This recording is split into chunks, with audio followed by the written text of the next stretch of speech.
Vou tirar isso daqui.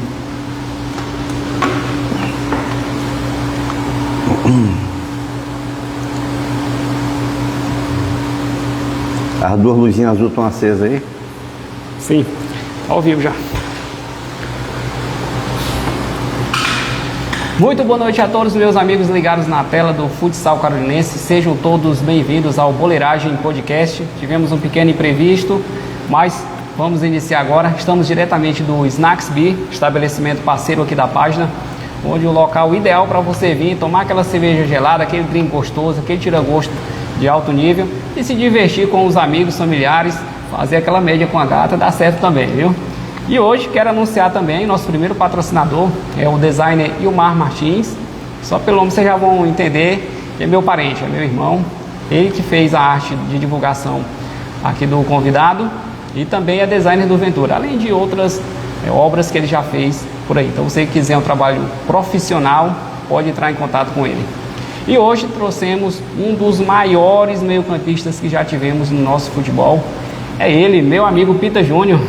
Seja bem-vindo, meu brother. Obrigado. E já agradeço a sua presença. E sem mais delongas, já vamos começar. Pita, como foi o seu início no esporte? Lá no iniciozinho mesmo de sua carreira.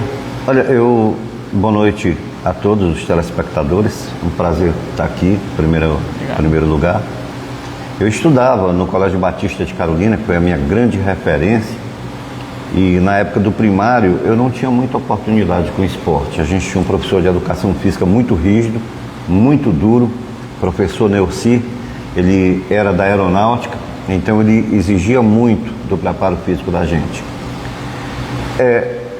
Em relação a isso, também tinha uma quadra de esportes na frente do Colégio do Sertão Maranhense.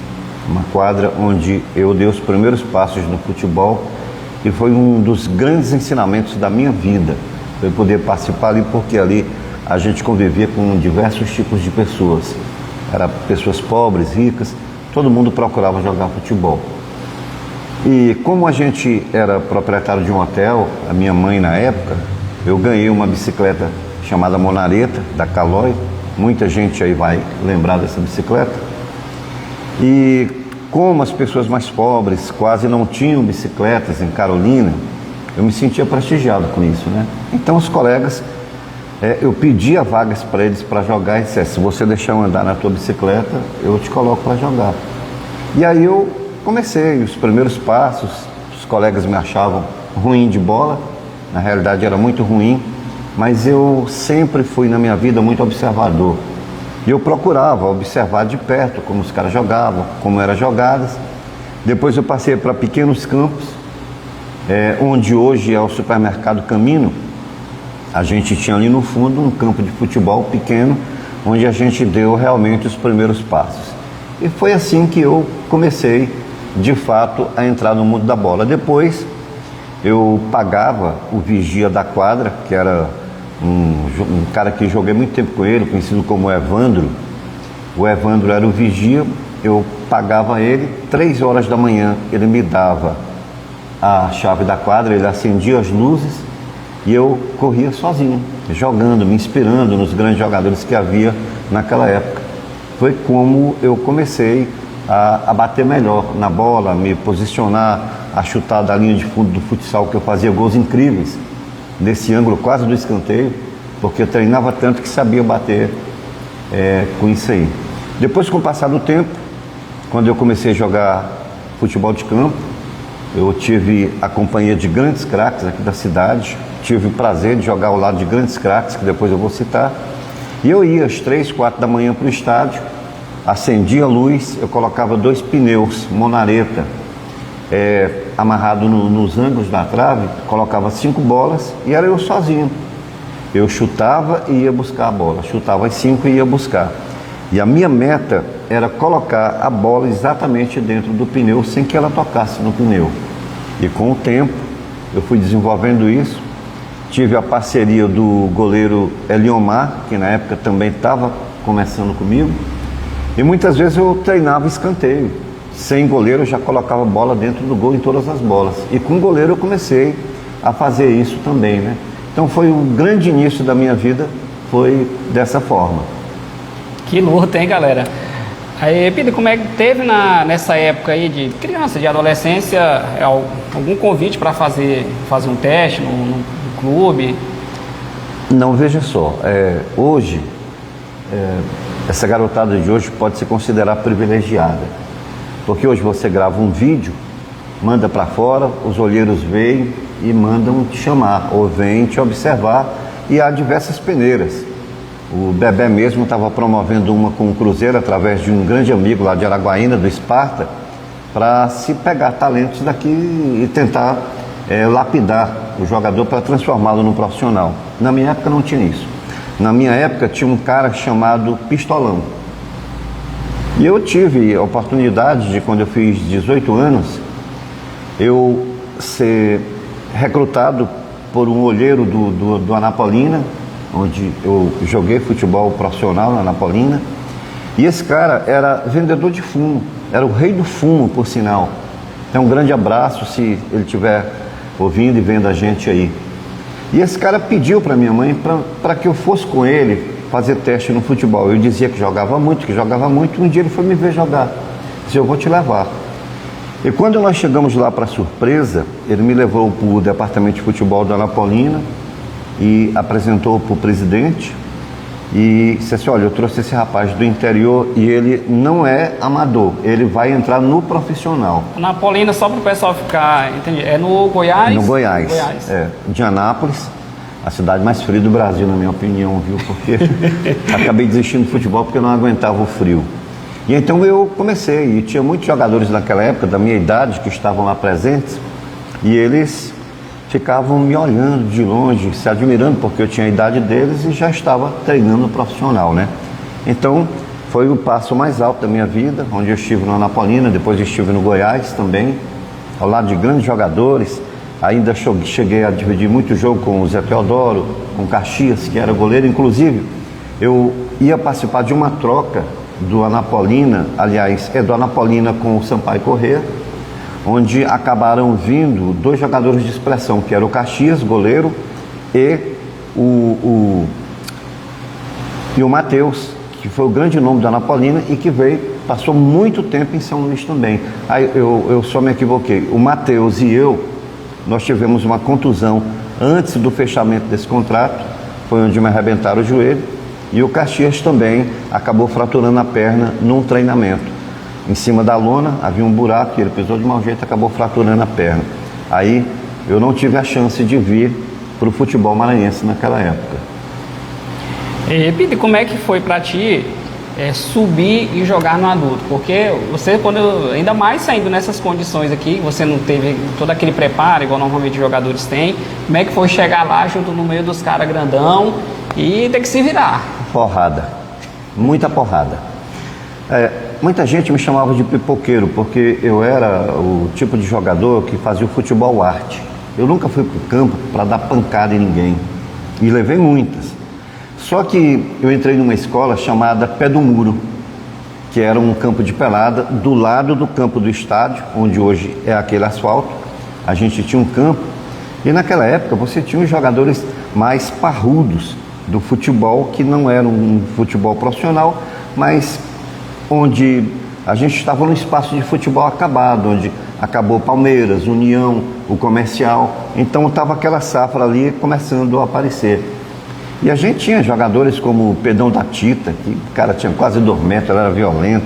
Tinha um outro Pedão que infelizmente já faleceu. E tinha outros jogadores que lá, pai, era canela. Não tinha onda. Se você entrasse, era canela mesmo. Aí você acaba perdendo esse medo, né? E a bola que a gente jogava era uma bola de plástico pesado, chamada dente de leite. Eu ouvi falar muito dela já. Eu tinha um colega de futebol chamado Neguinho da Banca. A gente fazia umas gambiarras com a bola, ela pesava. Só que eu treinava tanto com aquilo que eu já sabia onde bater nela e ela pegar aquele efeito de vareio que as bolas de plástico pegam, né? Então esse foi o primeiro passo onde o Eliomar, que era goleiro, onde outros jogadores começamos a disputar realmente entre os adultos. Com isso ficou mais fácil. Aí já ficou mais encaminhado para poder chegar no adulto, no futebol adulto. e já consegui andar. Aí vamos falar agora aqui dessa parte que eu considero muito importante, que possivelmente muitos não saibam. Você já até começou já a falar, mas como é que foi essa tua chegada profissional? Foi por meio do Anapolina. Sim, foi aí, através do Anapolina. Aí do Anapolina rodou mais ou menos por onde tanto que saiu, conforme você já me falou nos bastidores, jogou por vários clubes. Naquela época, hoje a gente vê, por exemplo, o Marquinhos aqui de Carolina, que é um grande jogador, tem um outro rapaz lá do Brejinho também, que ele sai, o Caio. Inclusive, seu Caio, você... Em breve é pra você vir. Aí veio com história que é só final do ano, não sei o quê, mas antes do final do ano você vem aqui, viu? Então, hoje eles saem muito para jogar fora, recebe. Naquela época eu já fazia isso, né? Então, eu comecei a sair para Colinas, onde eu peguei o primeiro time do Caburé, que foi um time profissional do Tocantins, que já foi campeão do estado, inclusive. E logo depois do Caburé eu passei por outros clubes grandes, fui para Conceição do Araguaia, joguei no Águia de Marabá, em Conceição do Araguaia disputei várias partidas pelo Santos, que era um timaço que tinha em Conceição do Araguaia, e depois eu fui para Araguaína, onde eu comecei jogando no Araguaína, depois me transferi para o Paulistão, que é a minha grande história, o grande estouro mesmo foi no Paulistão. Eu tinha como adversário lá o Adian, que era centroavante nosso. O Adian jogava no Transtrevo naquela época, muito bom jogador. Adian fez um bom nome em Araguaína também, nessa época que eu fui para lá. E aí, se você me perguntar, uma das histórias mais bonitas do futebol, eu tive exatamente quando, há pouco tempo atrás, uns 4 anos atrás, eu estive numa cidade chamada Babassulândia. E me falaram que o meu treinador lá do Paulistão morava lá, que ele era inclusive um motorista de van, que fazia linha. E eu falei assim, vou fazer uma surpresa para ele, né? Quando eu cheguei na casa, a casa dele diária, ele sentado, e aí eu falei, boa tarde, o senhor está me reconhecendo? Ele falou, não lembro quem é você e tudo. E eu tinha uma jogada que eu colocava o pé do lado da bola e puxava de calcanhar e ela subia. Isso, muito pouca gente fazia isso, era uma habilidade muito grande. E isso era peculiar, porque já parecia muito comigo e tal. Eu dava um tapa nela e ela subia e eu já dominava, né? E aí, conversando com ele, chegou um filhinho dele de 2 anos. Ele disse, esse aqui é meu filho, eu sou recém-casado, casei minha esposa aqui e tal. Aí, você vai querer ir para Araguaína? Eu falei, eu queria ir para Araguaína. Aí eu conversei muito, despistei, ele nunca soube quem eu era. Aí quando o garoto rolou a bola na minha direção, eu levantei e dei um tapa nela com o calcanhar. E ela subiu.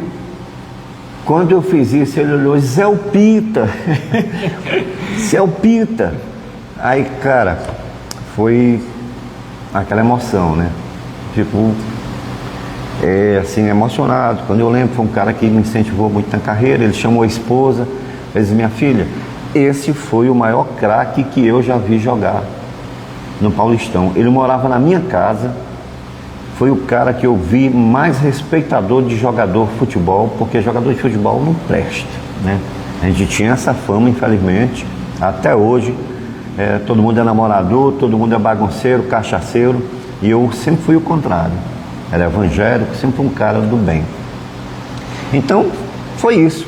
Antes eu estive em Balsas também, no 11 Amigos, que era de um delegado lá da cidade. E nós tínhamos pelo menos 8 jogadores de Carolina, a nata dos jogadores daqui, entre eles o Edinaldo, que era excelente goleiro e lateral esquerdo. O Assis, que foi o jogador mais técnico que eu vi jogar e que, apesar dele ser zagueiro, eu me inspirava muito nele, porque tinha um fino trato com a bola. O Luciano, que depois acabou falecendo recentemente, e o Paulinho, que também faleceu recentemente.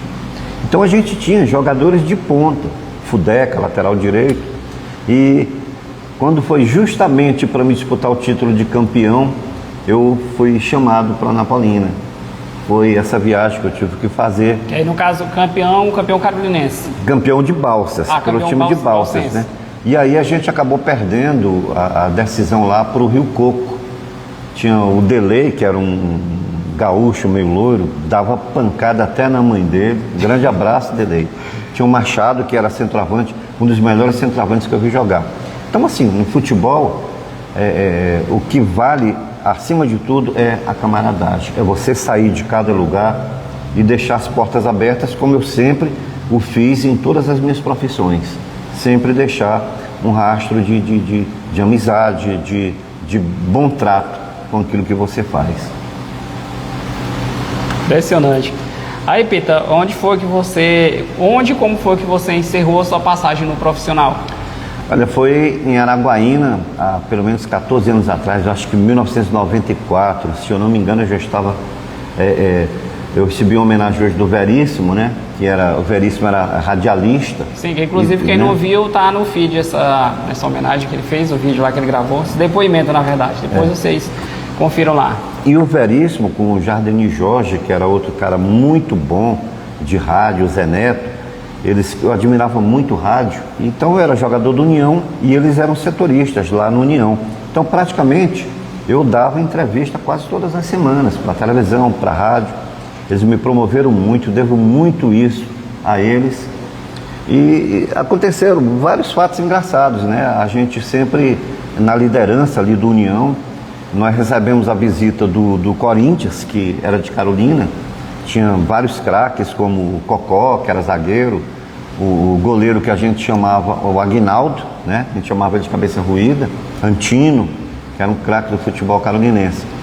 E aconteceu um lance engraçado lá, que quando o time chegou, a gente recebeu na nossa concentração. E a comida não foi daquelas melhores, porque a comida para muita gente, você sabe como é que é, né?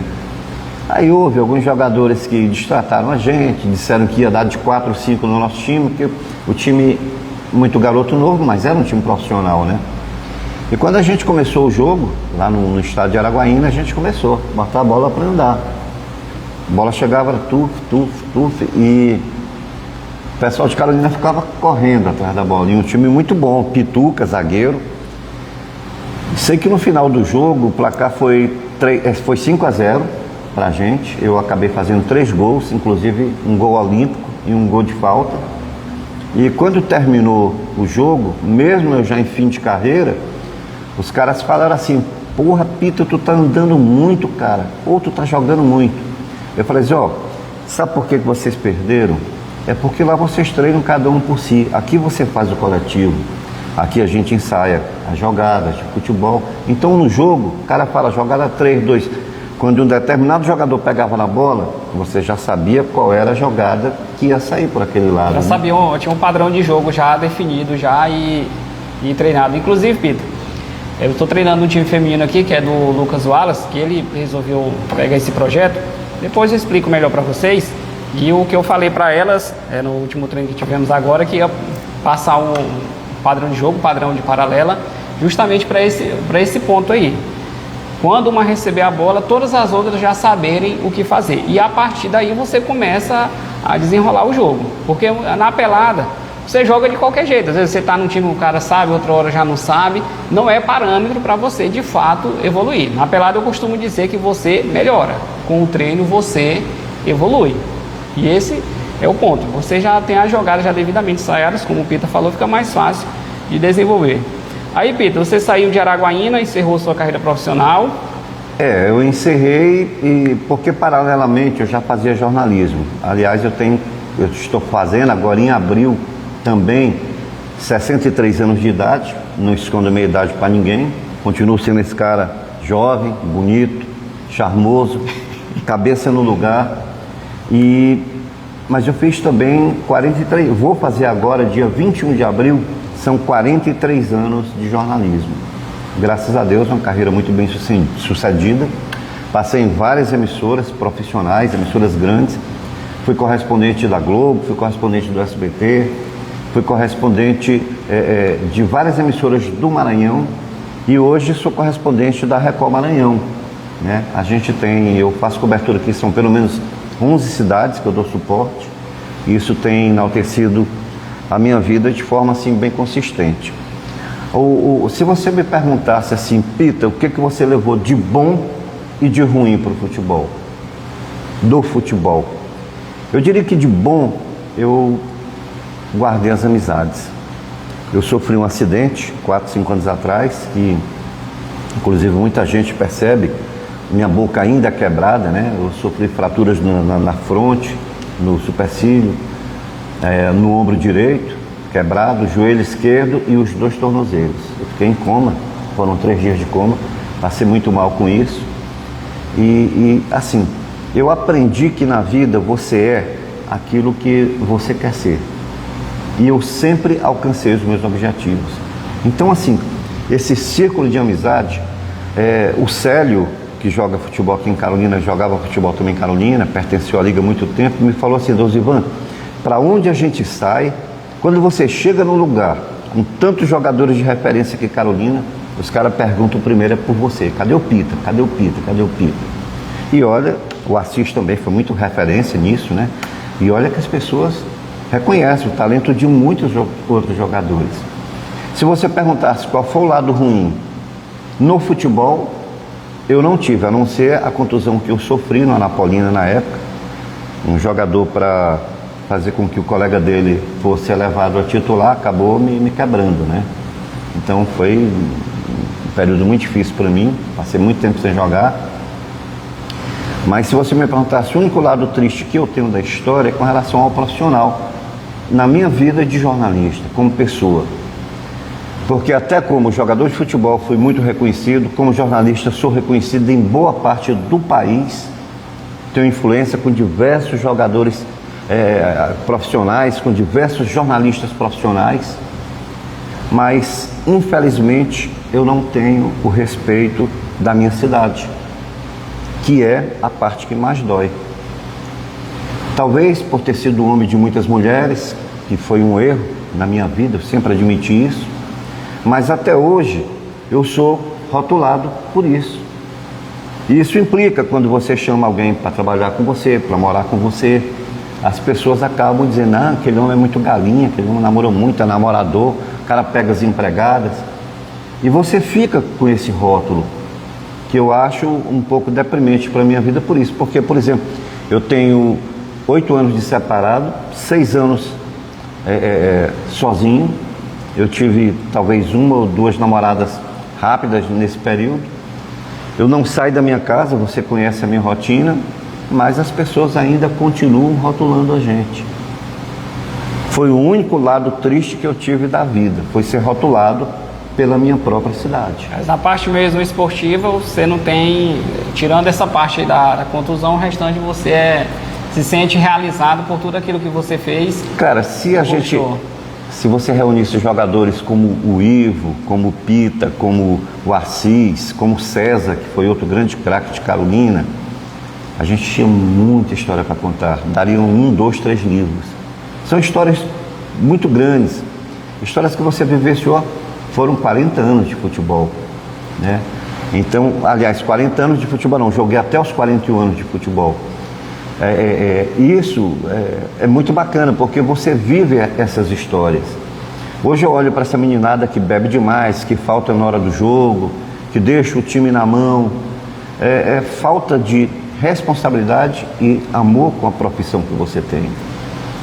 Sim, ainda tem um detalhe ainda, que os donos de time vão saber, não vão me deixar de mentiroso. Boa parte, grande parte, hoje aqui você tem que pagar. Se você não pagar, não joga. E muitos desses, não estou aqui também para queimar jogador nem nada disso não. Estou só comentando uma parte que eu vejo, porque tem muita gente responsável, mas tem muito jogador aqui que não tem essa responsabilidade. Já vi várias vezes, já me contaram várias vezes, vejo ali mesmo no estádio, o dono de time coçando a cabeça, Deus do céu, o jogador tal que não aparece, que não sei o quê. Não tem compromisso. Então, sendo que já era para estar lá pelo menos uns 40 minutos antes, chegar, relaxar, conversar, porque ninguém treina aqui.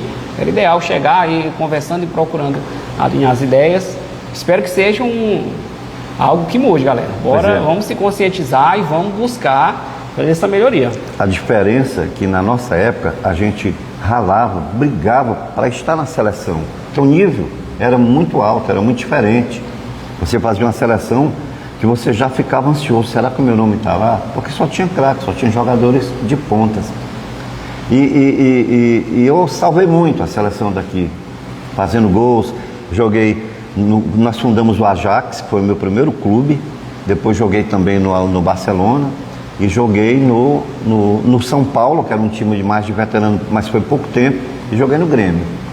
No Grêmio, inclusive, como era muito controverso, Para que eu fosse aceito no Grêmio, que o técnico era o Dadi, aí tinha como capitão o Assis, o César, o Luciano, que eles tinham muita influência no clube, foi preciso eles fazerem uma reunião para saber se me aceitavam ou não. Se o meu nível era condizente com o do clube, porque o clube só tinha craques. Na minha estreia, foi no campo do Vitorino, acabei fazendo 3 gols. Então, joguei com a alma pelo Grêmio, aprendi a amar o Grêmio. Como eu disse, sempre inspirado no Assis, que era um zagueiraço. Apanhei muito dele quando jogava contra. E se você passava, ele... Mas era um cara que quando eu estava com a bola... A bola passa, o jogador não. Inclusive, só abrindo parênteses, Pita, boa parte que estão assistindo aqui pode não saber, mas o campo que ele se refere do campo do Vitorino não é aquele que ficava entre as 2 ruas. Onde era que ele ficava? O campo pequeno. Não, o campo era... Lá não tinha casa. Não tinha casa. No lugar das casas ali, o campo era muito grande. Era um gramado natural, que a gente chamava de pé de galinha. Quando a gente trazia um time de fora, os caras passavam amanhã no campo amarrando os capins, que era para os caras enganchar a chuteira. Tinha isso, né? Então, é assim. Mas, quando eu vou te responder uma pergunta que você fez lá no início, como é que começou tudo. Esse treino que eu fazia separado, eu aprimorei de tal forma o chute, tanto na força como no jeito, que eu me tornei o recordista de gols olímpicos em Carolina e em boa parte da região. Eu fiz, inclusive, com profissionais, eu tenho 13 gols olímpicos, 2 gols marcados num jogo só. Marlon, todo mundo conhece aqui, que era da Sucupira, jogava no time do Beco. Inclusive é meu vizinho, mora praticamente em frente lá na minha casa. Até hoje, ele fica impressionado. Eu marquei 2 gols olímpicos nesse jogo e nós tínhamos perdendo. Quando o Grêmio fez uma decisão contra o Alto Atlântico, a gente perdeu, inclusive, essa decisão, foi a única decisão que nós perdemos. O Eliomar me confessou depois que já não aguentava mais. Eu bati pelo menos uns 7 escanteios seguidos em cima dele. E aquela bola que saía com aquela curva mortal. E ele era só se virando para um lado e para o outro, jogando para fora. Inclusive, essas curvas foi daquele livro que tu me falou. Gostaria que tu falasse muito a respeito desse ponto. Quando eu comecei a jogar, eu tive um amigo que é o melhor amigo que eu tenho na minha vida. O nome dele é Olímpio, todo mundo chama de Pimpão. Foi o maior craque que eu vi jogar em Carolina. Cara humilde. E ele me ensinava a bater na bola, e ele pegou e me deu um livro que era Aprendendo com Pelé. Esse livro Pelé ensinava tudo. Tinha as fotos, a falta, quando ele ia bater na bola, a fotografia dava o close na bola. E eu fui com percepção aprendendo cada lance daquele, posicionamento do campo. Uma vez um colega meu perguntou assim: Pita, por que vocês ganharam de 4-0 da gente, 5-0 a gente não viu a cor da bola? Posicionamento. O jogador peladeiro, você entra e diz para ele: você vai entrar, você vai cair pela esquerda, vai jogar por aquela zona, armando o time e tudo. O cara entra lá dentro, quando você pensa que não, ele está na lateral esquerda, está no ataque, está na ponta direita. Ele não sabe guardar o posicionamento. Essa é a diferença do profissional, né? O profissional treina para aquilo. Então eu aprendi a bater na bola com amor. Aí para vocês verem, galera, olha o horário que ele falou. Ele ia 3, 4 horas da manhã, sozinho. Sozinho, colocava os equipamentos no seu devido lugar e ia treinar. Hoje em dia é muito difícil, não é só aqui em Carolina não, mas em várias outras cidades eu vejo o pessoal falando que é difícil você juntar uma equipe num horário bom e tudo para ir treinar. Cara, 3 horas da manhã eu não vou mentir não, eu não iria não, eu já estava no 3º sono ainda. Mas tudo isso aí é dedicação, é vontade de vencer, é vontade de fazer a diferença, e fez a diferença. E Pita, agora tu me fala, dentro aqui da parte do campeonato catarinense, até dentro da seleção também, me conta os gols que você fez, aqueles gols de bola parada, que fizeram a diferença no jogo, e que foi aquele gol, aquela batida diferenciada. Eu tenho amnésia, eu perdi quase 50% da minha memória, num acidente que eu tive. E depois eu tive Covid 4 vezes, que também tive sequelas. Mas eu lembro de pouca coisa. Mas uma vez a gente jogava contra uma seleção de fora. Eu não lembro qual era o time. Era um time, não sei se de Brasília ou de Goiânia. E a gente perdendo o jogo de 1-0. Então teve uma falta antes do meio campo, 1,5 metro mais ou menos.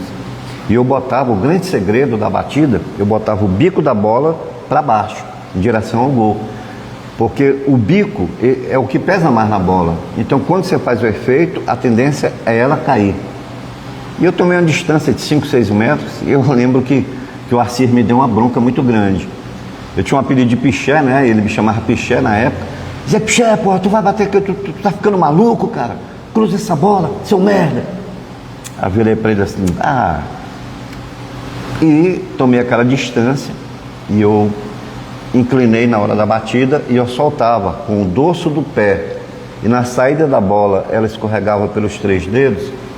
Eu consegui uma coisa que só o Nelinho fazia, que era colocar um S na bola. E a bola saiu de lá e entrou na forquilha. O goleiro só parou e olhou. Quase me mataram. Uma vez contra Balsas também, aniversário de Carolina, o prefeito era o Itibiré, me lembro bem. Simeão, que era o presidente da liga, um cara muito gente boa, professor Simeão. E faltando 1-1 no jogo, a gente estava perdendo, empatamos. Faltando 2, 3 minutos para terminar, teve uma falta bem próxima do escanteio, a meio metro do escanteio e a meio metro da linha de fundo. E todo mundo, é para cruzar. E eu coloquei aquela bola de rosca, e aquela bola deu aquela quebrada. E depois, em câmera lenta, a gente via todo mundo se espichando para tentar pegar aquela bola, o goleiro saiu vendido e ela entrou no outro ângulo. A gente acabou ganhando por 2-1, né? Nesse dia a gente foi para a União, naquela época tinha um Clube União, uma grande festa, tudo. Foi um gol que ficou na boca do povo muito tempo. O Queirozinho me conta, embora eu não lembre, que uma vez contra o Barcelona no campo do Vitorino, pela esquerda, eu soltei um canudo desses que fazia o S. E o goleiro no gol, e aquela bola fez isso. Quando ele saiu para o cruzamento, era muito forte o chute, ela deu aquele pombo sem asa, né? E o goleiro saiu e ela entrou no campo, né? Então até hoje ele me fala. Só que eu não lembro, pessoalmente eu não lembro desse gol, como de muitas jogadas que eu não fiz. O maior parceiro que eu tive no futebol de campo em Carolina foi o Ronaldo Cabeção. A gente fez a melhor ala esquerda daquela época. Fomos para a seleção juntos. Ele fazia muito gol de cabeça, a gente treinava, eu colocava a bola na cabeça dele e ele fazia. Então foi um período assim muito bacana. Um dos auges do nosso futebol. E assim, galera, o pessoal me conta, o pessoal mais das antigas, que antes, até no tempo do Pita e até muito tempo também mais pra cá, vinha time profissional daqui da nossa região, vinha jogar aqui contra os times daqui, ou às vezes montava a seleção daqui e jogava contra os caras. E várias vezes os times daqui de Carolina chegaram a levar melhor contra o profissional. Por aí vocês tiram que a nossa qualidade era muito grande. Repita, dentro do campeonato carolinense, que é o nosso campeonato principal, cheio de histórias, o que é tanto que você lembra daqueles momentos marcantes, daquelas vitórias emocionantes, daqueles jogos grandes, como a gente pode chamar, né, clássico, tudo, porque na época, gente, a pressão era grande, o pessoal me conta que ficava lotado ali todo ao redor do estádio, tinha jogos que precisava levar a polícia, porque era bastante inflamado. Então era assim, era um ambiente mesmo, recheado de craque primeiramente, e tinha todas essas circunstâncias. Então vocês iam pegar uma semifinal, uma final, onde se encontravam grandes times favoritos. Aí vocês imaginam por aí. Primeiro, a minha maior honra foi ter jogado, embora que quase num ciclo final, jogadores como o Velho Dudu, jogadores como o Campo Maior, como o Cartucho, o Assis eu já joguei bem mais tempo. O Quadra, que era lateral direito, foi o lateral direito mais marcador que eu já tive, porque ele era honesto. O Quadra não batia. Então, quando eu jogava contra ele, eu jogava tranquilo, porque eu sabia que eu ia ganhar na corrida e que ele não ia me bater. Nós tivemos o goleiro Pedão, que foi do Comercial. Então, o Curió, o Macaxeira, eu tive o prazer de ainda pegar o final dessa turma, que eles me orientaram bastante. Eu tive esse prazer e aprendi muito com eles. Então, assim, nós tivemos jogos memoráveis. Tivemos aqui uma final contra o Goiatins, que deu polícia. A gente tinha um promotor que jogava com a gente, o nome dele era Samarone, e ele era um muito bom promotor, mas muito abusado dentro de campo. E eu sei que o Samarone aprontou uma briga lá, meu amigo, vou te falar, foi fumaça para todo lado, viu? Grandes embates. E eu fiz também uma grande decisão aqui. Eu jogava ainda pelo Ajax, nós fizemos uma decisão contra o Grêmio. E o treinador, nós tínhamos 2 treinadores no clube, que era o mestre Raimundo e o velho da Bolota. O velho da Bolota foi um bom goleiro durante muitos anos. Foi o primeiro goleiro que a gente tinha, que fazia muita firula com a bola, né? Quando caía, voava, aquela ponte bonita. E o que acontece? Eu era o melhor jogador do Ajax, e o mestre Raimundo, que foi meu treinador, já é falecido, meu grande amigo, depois fomos parceiros de rádio no futebol carolinense. Ele, infelizmente, cometeu a mexida mais absurda. Eu era o melhor jogador do time, ele me tirou e colocou um outro rapaz, o Cláudio, que já até faleceu. O Cláudio depois se tornou alcoólatra, morreu de cirrose. E colocou o Cláudio. E o Cláudio entrou assim meio apavorado no jogo, porque com 5 minutos eu dei uma patada de fora da área, a gente estava ganhando o jogo de 1-0. Aí no final, mais na frente, o Grêmio empatou e depois, quando eu saí do Grêmio, acabou virando. Então foi também uma batalha, um jogo muito bom, muita gente no estádio. E olha, eu não tenho muita memória. Eu sei que nós tivemos muitos jogos, muitos jogos de arrepiar naquela época, de arrepiar. Era grande mesmo, muita qualidade dentro de campo. Repita, títulos individuais que você lembra de quais que você chegou a ganhar? De artilharia, de melhor jogador? Olha, eu me destaquei muito no futsal, fazia muitos gols e devo a antiga quadra da ABB. A famosa ABB velha? A famosa ABB velha, eu jogava muito ali. E quando eu cheguei lá, eu praticamente não jogava.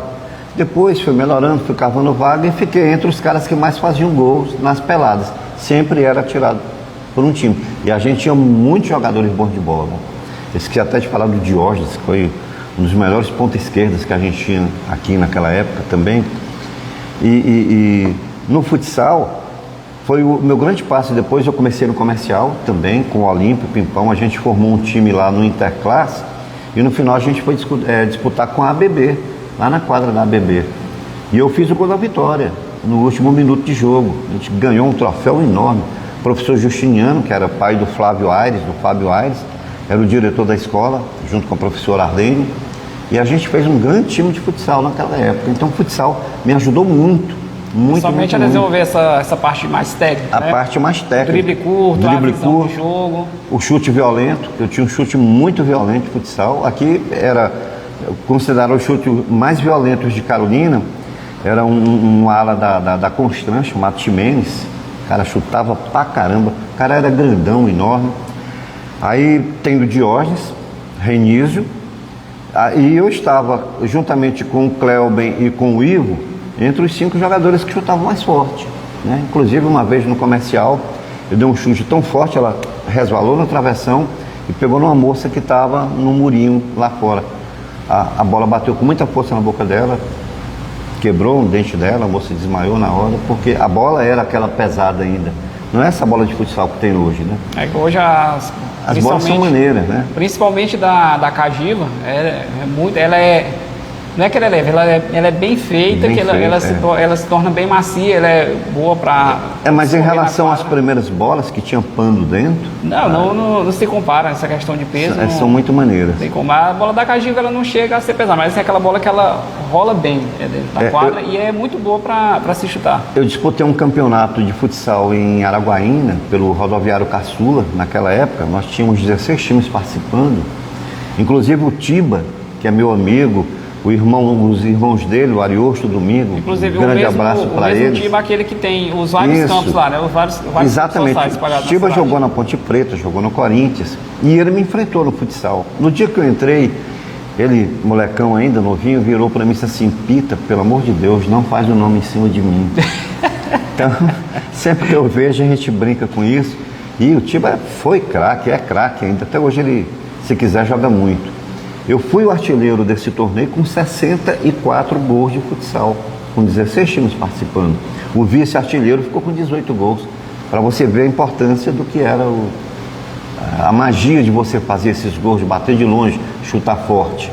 Caraca, é muito gol. Isso muito aí, gol. Hoje em dia, vamos colocar aqui no nosso mais próximo da nossa realidade, é praticamente os gols de um time no campeonato inteiro. No campeonato inteiro, né?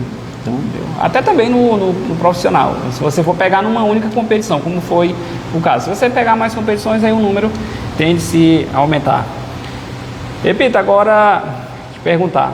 Inclusive não estava nem aqui no roteiro, mas eu vou te perguntar. E dos teus filhos, quem tanto, além do Léo, que inclusive o Léo ainda vi jogando ainda naquele torneio, no Campeonato Catarinense de 2011, que foi aquele que falamos muito no podcast anterior, ele foi artilheiro. Era muito... Marcou um golaço do meio do campo ali uma vez, numa decisão, né? Era um cara muito fazedor de gol. O meu maior sonho, maior decepção era jogar com meu filho. No primeiro jogo que a gente foi fazer junto, a gente foi enfrentar um time lá em Filadélfia e o Ezio, que o Ezio foi um dos maiores craques de Carolina também. Inclusive, seu Ezio, o senhor vem, vamos programar ainda a sua vinda, quero você aqui também, você não vai fugir dessa não. Pode continuar. E eu fiz 2 tabelas com meu filho e quando eu chutava forte eu batia de fora da área e eu falei, isso hoje vai render legal.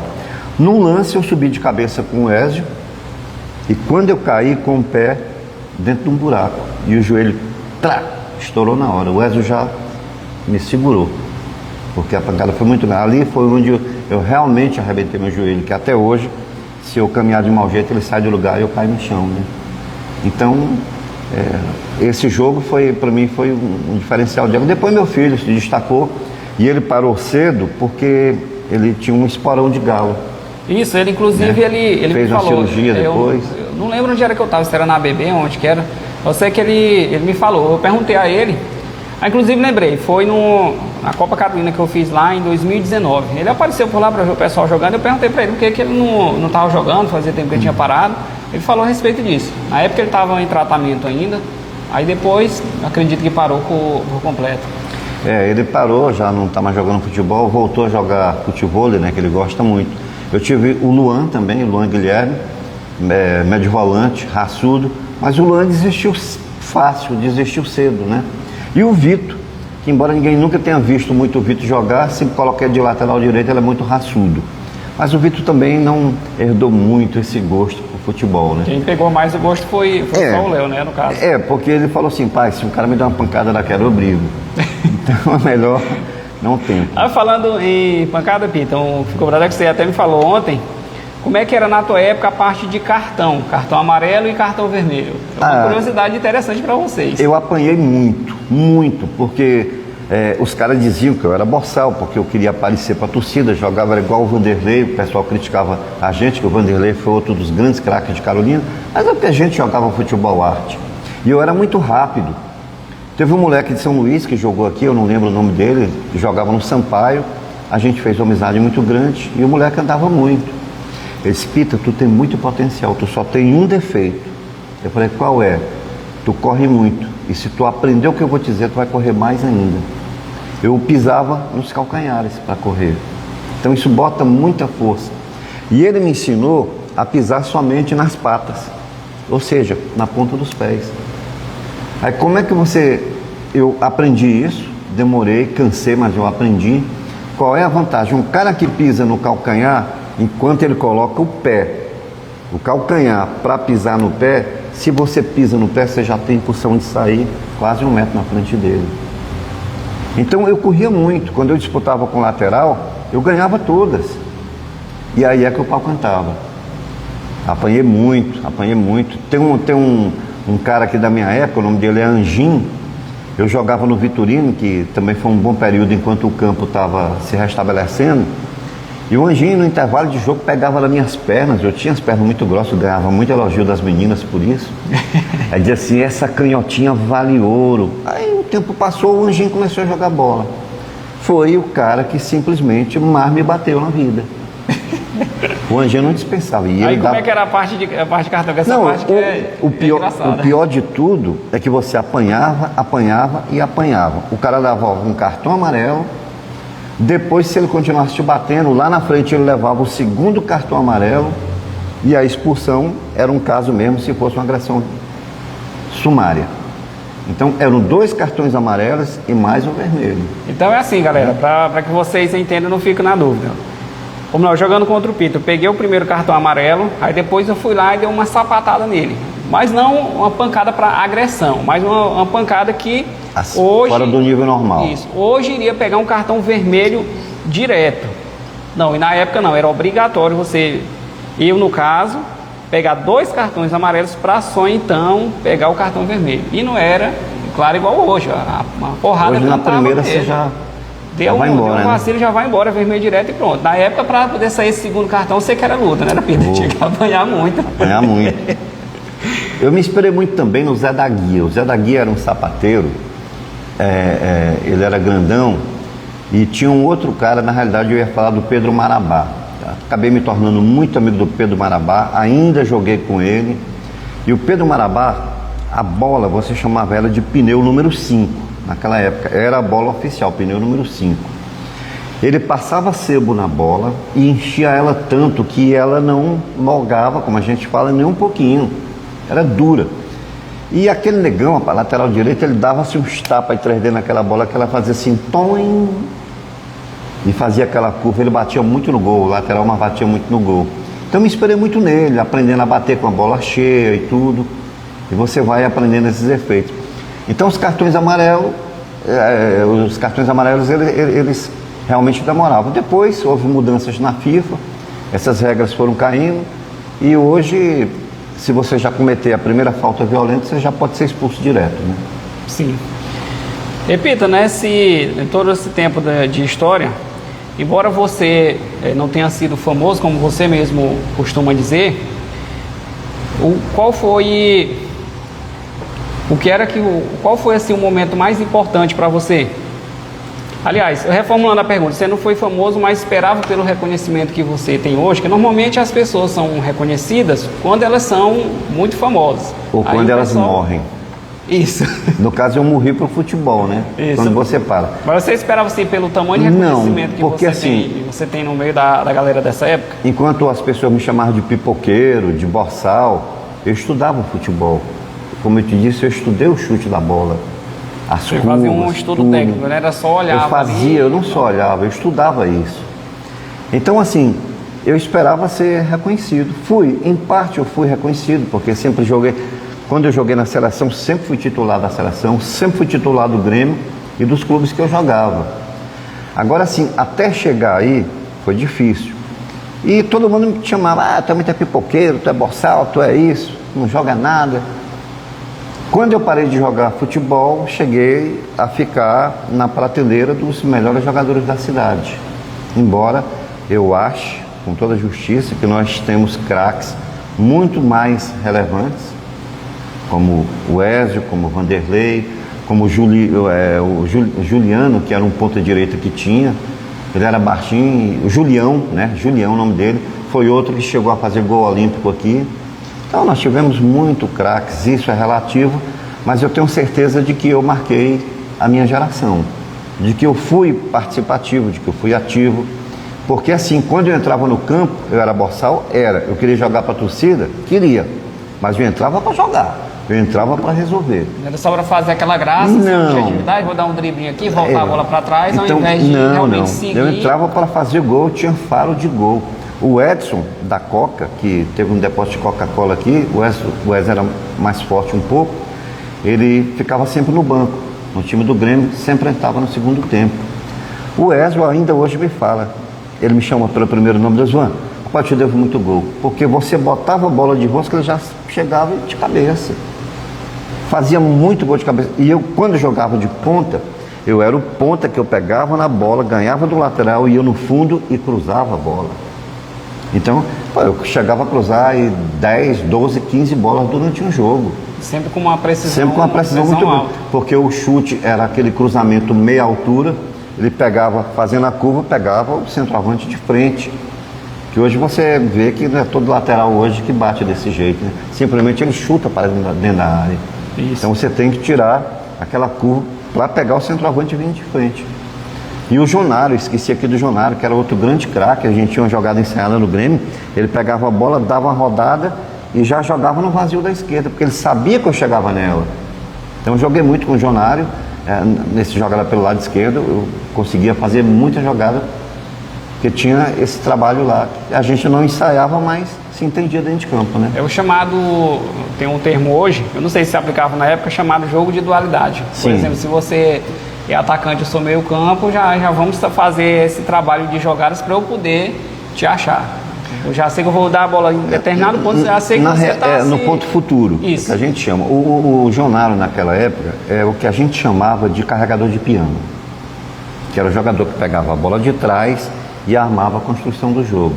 Ele, o Paulinho, o Júnior do Lorival, eles tinham essa facilidade de se vir com a bola e te encontrar nos melhores termos, né? E você jogar num time daquele era maravilhoso. Eu fazia gol porque tinha que fazer mesmo. Eu não queria ficar atrás de ninguém. Legal, sim, era bem competitivo. Inclusive você falou uma palavra interessante, participativo. Pessoal, o Peter ele me contou ontem, ele passou por todos os estágios do futebol aqui em Carolina. Foi jogador profissional, foi treinador, membro de comissão técnica, passou pela liga esportiva. Dessa época de treinador, fui juiz de futebol. Foi juiz, também, inclusive. Né? Nessa época de treinador, como é que era? Dava raiva de um monte de jogador. Se eu estivesse lá dentro, meu Deus, se eu jogar tão fácil que eu ia resolver a parada. E outra coisa, a gente já começou a entrar naquele período que nego não queria comparecer nos treinos, mas queria ser titular dos jogos. Aí não funciona. E foi uma coisa que eu barrei. Joga quem tiver treinado. Não é porque fulano ou ciclano era bom que jogava. E nós tivemos naquela época uma seleção muito boa. Eu fazia jogadas diferentes com o pessoal, fazia jogadas ensaiadas, porque tinha esse conhecimento. Nós não participamos de nenhum campeonato grande na região naquela época, mas os jogos que a gente fez aqui em Carolina ou fora a gente sempre ganhava, né? Então, foi muito bom nisso. Fazendo uma comparação com hoje, era um time que, se tivesse o copão que tem hoje, possivelmente teria... A gente era finalista. A gente era finalista. Olha, era um grande desafio. Os maiores desafios eram jogar com Balsas e Conceição do Araguaia. Eu acho que a única passagem minha que realmente chegou a causar uma certa mancha na minha imagem, eu era brincalhão, era tudo. Nós fomos jogar em Conceição do Araguaia, e aí o Dadi era o nosso treinador, e quando nós tivemos o jogo, empatamos o jogo, 1-1. E por sinal eu perdi um gol quase no final do jogo. A bola cruzada dentro da pequena área e eu acabei isolando a bola. 1-1 o jogo, saímos à noite, fomos para algumas boates, restaurantes, comer ali com aquele pessoal.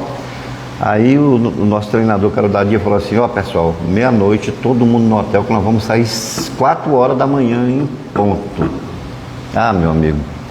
Aí num bar lá, nós encontramos uma galera e tinha uma morena muito bonita. E ela até se engraçou com um jogador nosso, mas a morena tinha um problema, mesmo que eu tenho. Ela tinha... os dentes da frente dela faltavam, né? Aí ninguém queria a menina, e ela muito boa, morena, muito bonita, né? Aí a morena acabou sobrando, foi embora. Cara, e a gente viajando liso, naquela época ninguém tinha dinheiro, ela disse assim: não, nós vamos para o motel e eu vou pagar o motel. E fomos. Ah, meu amigo, entre beijos e abraços nós nos perdemos. Quando eu olhei pro relógio, estava dando 6 horas da manhã. Rapaz! Cara, eu fiquei maluco. Isso, o Bidim foi o cabeça de área mais seguro que eu já vi jogar. Ninguém passava pelo Bidim. Quando eu cheguei no corredor do hotel, todo mundo dormindo no corredor do hotel já esperando. Eu falei: bora galera, bora viajar. Pô, cara, eu não apanhei porque Deus teve pena, viu? Todo mundo me fuzilando, pedindo: rapaz, eu ia trabalhar 7 horas, todo mundo. Cara, foi a grande mancha na minha vida. Foi a única vez que eu realmente aprontei, né? Mas serviu de lição, né? Ah, sim, com certeza. E Peter, vamos agora entrar na parte final. Se você quiser explanar mais algum assunto que a gente não tratou, inclusive, te perguntar, como é que foi a tua passagem na organização da Liga Esportiva Carolinense, enquanto diretor, no caso? Eu fiquei sozinho, porque meu vice me abandonou, não se comprometeu muito, mas eu tinha um bom diálogo com os clubes, a gente procurava sempre fazer de acordo. Nós tínhamos o prefeito na época que era aliado, de uma premiação boa, e eu costumo dizer que tanto eu quanto o Messias da Ação Móveis, nós fizemos talvez as melhores gestões das últimas gestões, porque a gente corria atrás de premiação, a gente conseguia bicicletas, liquidificadores, ventiladores, tudo isso para ser sorteado no dia do jogo. Ser um atrativo a mais. A mais. O torcedor. Então, o estádio, na sua média, geralmente era lotado. E a grande tristeza que eu tenho hoje, por exemplo, é a Liga cobrar R$1, R$2 na entrada e ainda não dá ninguém. Isso para mim, eu não cobraria. Se hoje eu fosse presidente da Liga, o ingresso mínimo seria R$10. Hoje todo mundo tem R$10. E o que você faz com o ingresso de R$2? Não dá para fazer nada, você não paga nem o tri. É por isso que a Liga sempre foi dependente das gestões municipais, que ela não consegue arrecadar. E aí, as mídias eram fracas, carro de som era fraco, carro de som, você pagava uma hora de carro de som, o cara rodava 2 ruas ali e pronto, e acabou, entendeu? Não tinha aquele comprometimento, o estádio era vazio. Então, a gente procurou mudar isso, o Messias também procurou mudar isso na época, foi quando nós tivemos resultados melhores, né? Sim, inclusive o pessoal destaca quando está pela parte do estádio, conversando a respeito das gestões da Liga anterior, falam sempre que o Messias foi um dos caras que revolucionou, fez diferente e tudo mais. E antes da gente entrar na parte final, tua parte como árbitro, teve... eu era autoritário. Eu nunca admiti o jogador ou qualquer pessoa no meu setor de trabalho ser indisciplinado. Eu sou ariano, legítimo, do dia 16 de abril, vou fazer 63 anos agora, e eu sempre tive o espírito de liderança. Eu sempre procurei estar na frente, então eu procurei sempre dar exemplo para poder cobrar. Se jogador partisse para ser um inimigo, palavrão, era expulsão. Eu tinha certeza que bater em mim ele não vinha. Nunca tive uma desavença dentro do campo de um jogador querer me agredir. Por isso, eu tinha a personalidade de chegar lá e punir o jogador com cartão amarelo e dizer, e eu sempre apitava e dizia, seu cartão amarelo é por isso, dentro da regra de futebol. Porque até hoje, você tem jogadores que jogam, não só aqui em Carolina, que não sabem a regra de futebol. Que quando acontece uma situação e ele é expulso ou um gol é invalidado ou anulado, o jogador não sabe porque ele não tem conhecimento da regra. Aí a culpa é do árbitro, sempre é uma frase que falam muito, tanto o jogador quanto o treinador. Árbitro tal tá inventando. Aí quando tem esses cursos, normalmente de atualização, eu sempre posto e vocês sabem, sempre falo nos stories. Gente, vão lá e façam para vocês se inteirarem da regra e até também saber cobrar direito o árbitro, né? Chegar lá falando uma coisa que não tem nada a ver. Bom, Bida, vamos partir aqui para a parte bem final mesmo. Qual foi, agora é bate pronto, te pergunto, já me dá logo a resposta. Qual foi tua maior emoção dentro do esporte?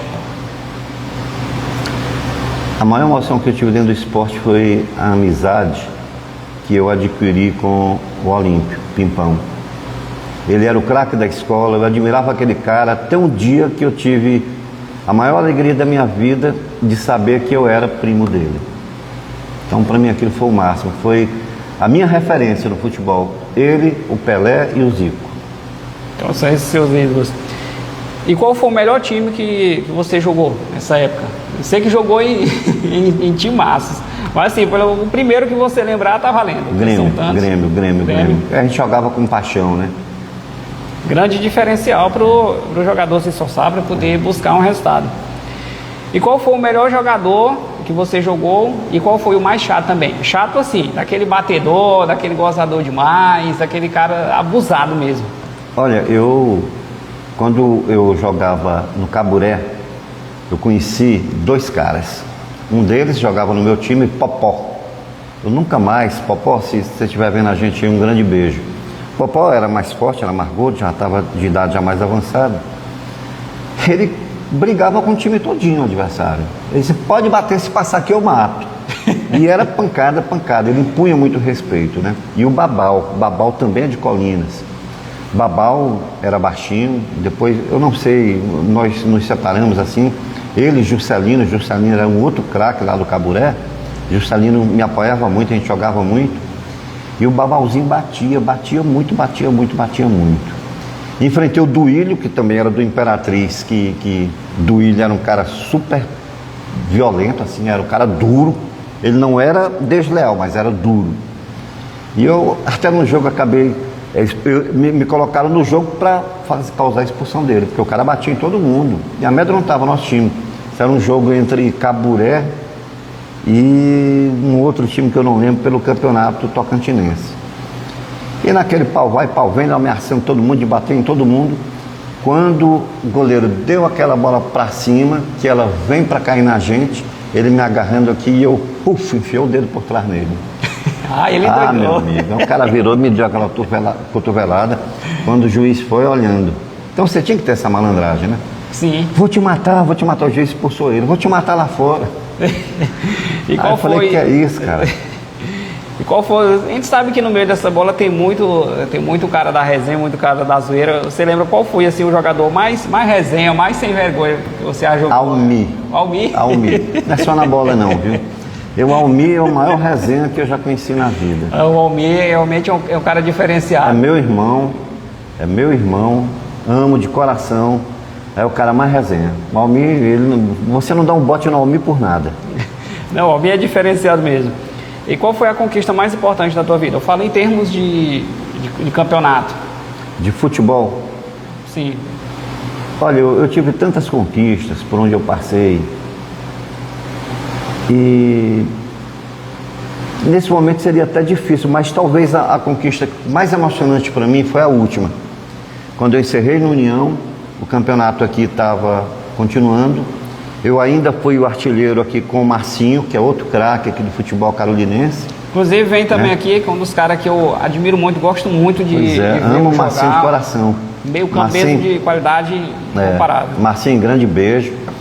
E eu fui o artilheiro do campeonato ao lado do Marcinho, 13 gols. E a gente teve até um fato muito emocionante, que quando terminou o jogo, a gente era tão amigo que eu fiquei preocupado com o Marcinho, né?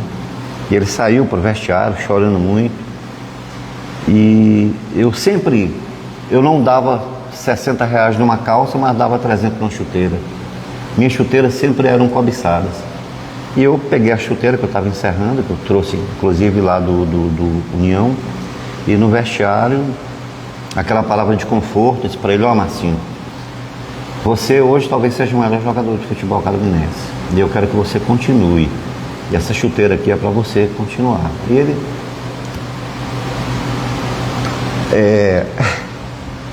ficou muito agradecido, foi emocionante e foi talvez a decisão mais impactante que a gente teve, né?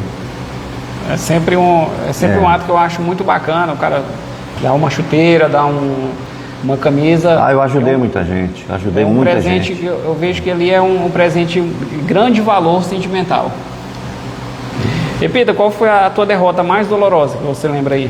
Cara, eu joguei pelo Juventus, aqui de Carolina, que era do Antônio. Muito carinhosamente, os caras só chamavam ele de Antônio da Cachorra, porque ele trabalhava no site, uma cadela, e aonde ele ia, a cachorra era atrás, né?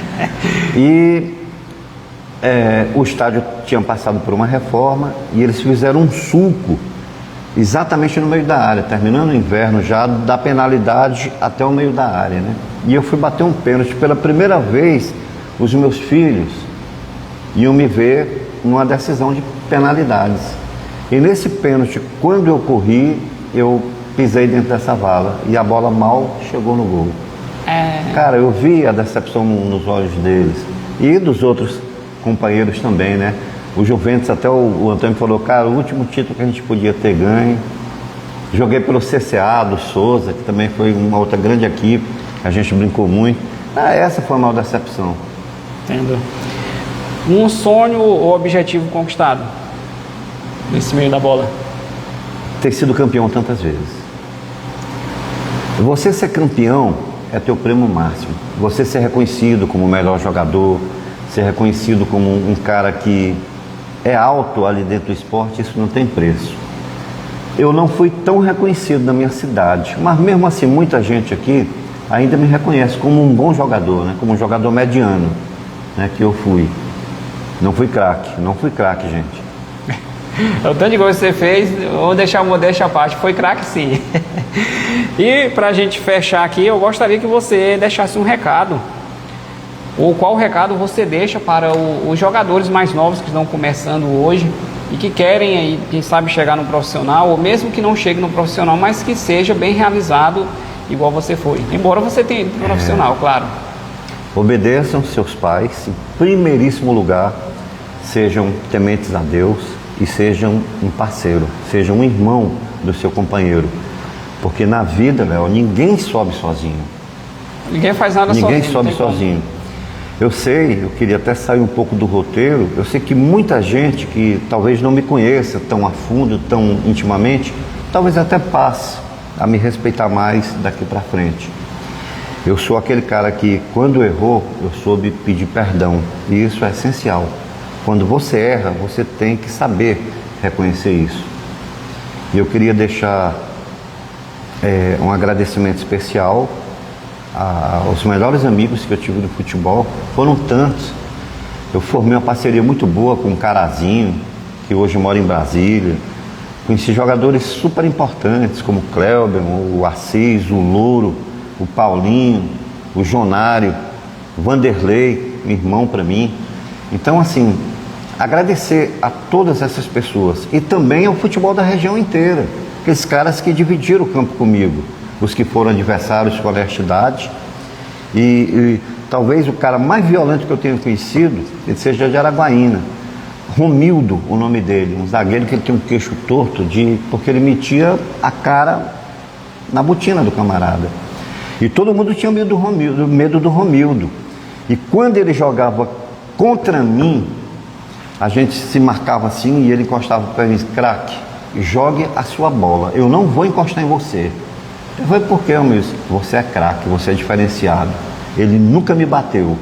Quando ele jogava do meu lado na seleção de Araguaína, ele dizia: craque, ninguém encosta perto de você que eu estou junto. Então, assim, eu joguei ao lado de craques famosos, Silva Neto, Bozoga, Ariosto, Domingos, lá em Araguaína, Estênio, que era um meio armador que a gente tinha. Caras tinha um meio campista que eu não consigo lembrar o nome dele, bebi uma cana infeliz, ele já é falecido. E joguei com um centroavante que era de Colinas, do Tocantins. O nome fugiu à memória agora, a mente já não... Mas foi o melhor centroavante que eu já joguei. O cara era uma parede, o cara era fantástico, cara. Então, assim, volta no assunto, agradecimento. É a lição de vida que eu deixo. Sou muito grato e, mais uma vez, eu peço perdão a todos os meus companheiros com quem joguei futebol, com quem eu dividi o campo de alguma forma, se de alguma forma eu tiver sido desrespeitoso ou leal. Assim como eu também peço perdão às pessoas da minha cidade, que às vezes me têm numa baixa conta sem conhecer a minha vida e que me julgam às vezes por comentários maldosos de segundos ou terceiros. Então quero pedir perdão aqui e dizer que eu sou um cara que, infelizmente, apesar de não ser reconhecido, mas até hoje eu sempre procurei elevar o nome da minha cidade aos patamares mais altos. E para vocês verem, galera, ano passado, inclusive até postei aqui na página, eu estava assistindo a um jogo de futsal, era da Copa do Trabalhador, mas que era uma competição que juntava várias categorias. E esse rapaz que eu postei hoje no feed, ele falou, a transmissão falou do futebol de Carolina, que na época, para trás, era muito forte. E dentre tantos craques, ele citou o Pita e citou o Marquinhos. Então, em meio a tanta gente boa dessa época, o Pita foi reconhecido. Inclusive, Pita, meu parceiro, estamos encerrando por aqui. Quero agradecer demais sua participação. É um cara que eu tenho como um amigo. Inclusive, me ajudou já em algumas coisas aqui nessa parte de comunicação. Inclusive, o tripé que está segurando o celular agora foi presente dele. Assim como quando eu comecei no ano passado a fazer a transmissão dos jogos, ele me presenteou com esse tripé que já me ajudou muito. E agradeço não só pelo bem material, mas principalmente pelo imaterial que ele já me ensinou na parte de comunicação. Léo, e só para finalizar, parabenizar você pelo podcast. Você sempre foi um cara inovador nessa área, nessa nova geração. Tem se preocupado com os talentos, tanto masculinos quanto femininos. Você tem sido uma pessoa que tem alavancado a diferença na vida de muita gente. Deixar aqui um grande beijo para Maria Clara, que trabalhou comigo muito tempo, que é goleira, que eu amo a Clara de paixão, coração, uma pessoa fora de série e que é sua discípula, que segue os seus exemplos. E dizer, pessoa que admiro também muito, Pita. E dizer que se nós tivermos pelo menos mais 2 ou 3 Léos que façam o que você está fazendo, o futebol vai ser visto com muitos olhos. Nós só não falamos da época que eu transmiti o futebol ao vivo aqui pela rádio. Foi uma época de ouro, a época que o Messias era presidente. Inclusive a gente podemos voltar aqui e conversar. Ainda tem... Daqui a pouco vai começar o Campeonato Catarinense. Tive até uma ideia agora, Pedro. Você me deu uma ideia boa. Fazer uma série de episódios aqui do podcast exclusivo falando só do Campeonato Catarinense, onde com certeza você vai vir, onde eu agradeço muito pelas palavras suas de reconhecimento. Me sinto muito honrado. Pessoal, é isso aí. Vamos ficando por aqui e até próxima terça estaremos de volta por aqui. Até mais. Grande beijo.